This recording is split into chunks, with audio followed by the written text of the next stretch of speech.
Hey, it's Brett Click with SpiderFit Kids, and as you know, since the beginning of the year, we've been working on strategies to help restore your energy. A lot of coaches and leaders have been thrown sideways by the last couple of years. Their energy's been drained, and we've been going over some things that you can do to actually recoup that energy. So when you show up to work with kids, you're showing up as that best version of yourself. So we've been through that process, and hopefully you've defined some habits that maybe have gotten out of your life and you brought them back. Or maybe you developed some bad habits over the last couple of years and got rid of them. Either way, hopefully you're able to show up now as that best version of yourself. So now when we're working with kids, how do you create that environment that gets them excited to train? And we've been talking about things like how you cue and how you manage parents. But today I want to talk about how do you keep young kids' attention? If you got young athletes, what are some ways that we can keep them from picking daisies? What are some ways we can get them to? I literally had a kid, this is about 6 months ago, asked him what he was doing. He literally said, I was chasing a butterfly. So we've all been there with young athletes. So over the years, over the last 20 years I've been working with young athletes, I've found 4 particular things that you can put into practice right away that are going to help capture your young athletes' attention. Now, the first thing, if you're trying to keep your athletes' attention, you want to keep them engaged, the first thing, and you're going to hear me say it a million times, but know their names as soon as possible. Even if you got 50 kids, make that a priority to learn their names. Also, when you learn their names, when you're cueing, particularly when we're giving that specific positive feedback, looking for opportunities to find them doing something well, call them by name.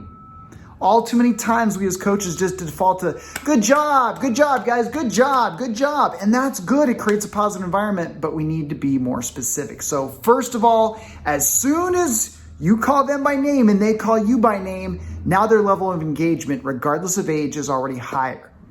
The next thing, and this should go without saying, working with young kids, but keep it short. If you're explaining a drill or if you're doing a drill or activity, even if the activity is going well, keep it short. For when it comes to explaining activities and drills, kids are poor auditory learners, which is ironic because how do we teach them mostly in school and how do we teach them in other venues? We talk at them.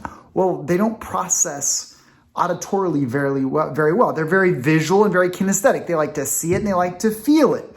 So if you have an activity or a drill that requires a long explanation, maybe break that activity or drill down into smaller components where you can introduce something quickly and then have them do it. Now, the second part of that is keep your drills short. The other day I was observing a sports practice, and they had the kids doing a drill, and at first the kids really enjoyed it. They did the same drill for 15 minutes. Now, 15 minutes doesn't sound like that much time, but it was an hour and a half training session. So it actually was a pretty big proportion of the training session. The first 3 to 5 minutes, the kids were super engaged.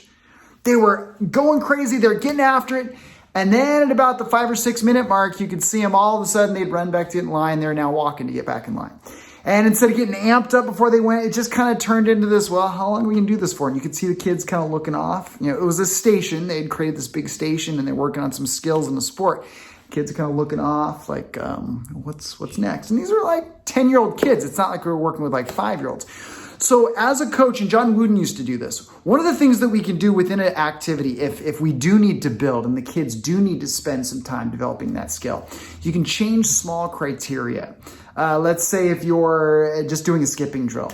At first, they're just skipping, down to a line and back. Well, instead of being like, okay, we're going to skip, and now we're going to shuffle, and now I want you to go back and do this, and introducing 10 different things, we can say, okay, we're going to skip down and back. We're going to do that twice. Now we can skip sideways. We can skip in a zigzag. We can skip no arms. We can skip high legs. So just every couple minutes, manipulating an activity in a very small way. If you're playing a game, maybe it's one-handed touch, you go to two-handed touch. And then instead of running, they have to hop on one foot. Every time that resets, kids' brains have to re-engage. Every time you reset something, it's like they're starting over. Oh, a new activity. Well, it's not totally new. It's the game we were just playing. We just changed a small thing. So what that does is it just keeps them engaged, keeps them learning, instead of them just having a stimulus and then just sort of being like, okay, when's this over type of thing. So keep it short, your explanations and your activities. Now, whenever you have a chance to peer model, Now, understand, as humans, we have these things called mirror neurons, which we look for things and we respond to things similar to us. So humans are going to respond to other humans better. They're going to respond to like a bird. If they're trying to show us something, we will mirror people that we perceive like this. We will mirror their behaviors and attitudes and things like that. So even humans will do that, but then even within humans, kids see other kids as more like them than adults. So if you are trying to introduce a drill or an activity or an aspect of a movement or whatever it is you're coaching, whenever you have an opportunity to use one of your athletes as the demonstrator, or use one of your athletes to actually lead warm-ups, so have your athletes lead different aspects of practice if they have that level of maturity, the other young athletes will respond to them even better. Their skill acquisition will come even faster. Their learning curve will be even shorter when they're responding to someone that they believe is relevant, when they see them as being like them. So peer modeling is very effective. Even pairing kids up and having them coach each other on a new skill. Research has actually shown that they respond very well to that. And finally, if we want to keep kids' attention, I call this a post.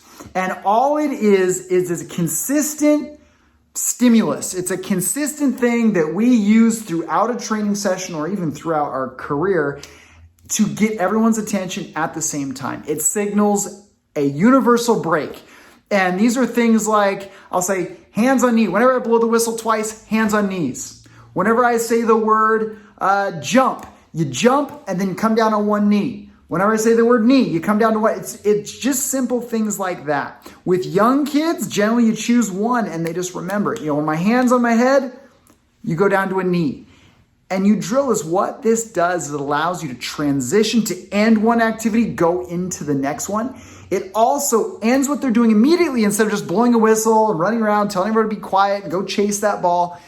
We teach them to immediately stop, then they can take in new information, new feedback, and then we can go from there. So remember those names. Make sure you know their name. Make sure that they know your name. Keep it short, whether you're doing an activity or an explanation. Use peer modeling whenever you can. Anytime you can have a child be the coach, have the child be the coach. And finally, figure out a post that works for you. I've seen coaches use silly ones. I've seen them use serious ones. But understand, if it's consistent, even your youngest athletes will respond to it every single time. It becomes part of your culture, and it's just a way to organize tons and tons of athletes very simply all at the same time. So create that positive environment. Get those kids excited to be active and athletic for the rest of their life. Again, this is Brett Klicka. I hope to see you out there helping kids get better.